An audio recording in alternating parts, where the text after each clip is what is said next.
I don't particularly want to spend any time on the chart for this smarmy senator from Texas, but it turns out that his case is rather interesting from an astrological perspective. Giant hypocrite and insurrectionist Ted Cruz finds himself in hot water when caught flying to Cancún, Mexico for a sunny vacation, but in the midst of a Texas crisis that has so many in that state suffering terribly due to a colossal, even if apparently preventable, infrastructure failure.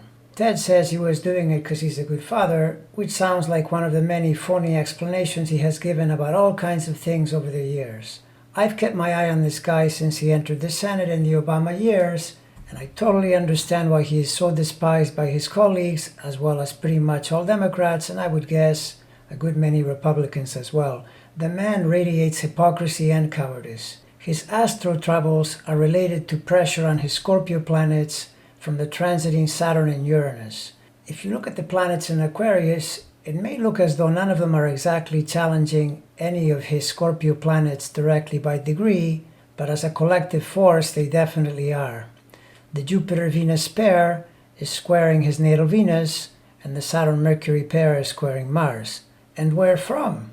Aquarius, which is the house of vacations in this chart, and squares from there might not work out so well, as he is surely finding out. Uranus in Taurus has already opposed Mars, so that aspect is also effectively in play, and it adds to the pressure he is under right now. When he was caught red-handed by the phones of the many voters who can't stand him, he said it was because he was being a good dad to his young daughters. Isn't that interesting? Children are the domain of the same house, the fifth. Sometimes you have to laugh, or at least giggle a little bit, when you realize how precise and how comedic astrology can be. Notice, too, that Jupiter is trining his rising moon and Uranus from the fifth of fun and vacations.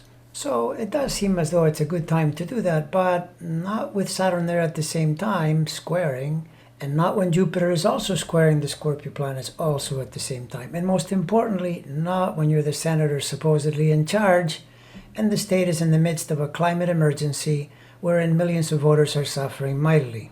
The optics certainly aren't good, and the humanity is even worse. But who said anything about Cruz being human?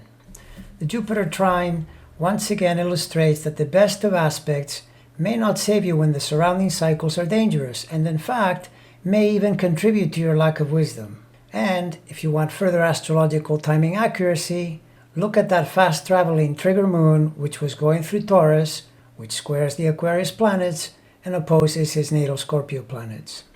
His Scorpio Mars is the top of a rulership chain that effectively makes it a key ruler of his entire chart, and it will be getting Saturn pressure all year.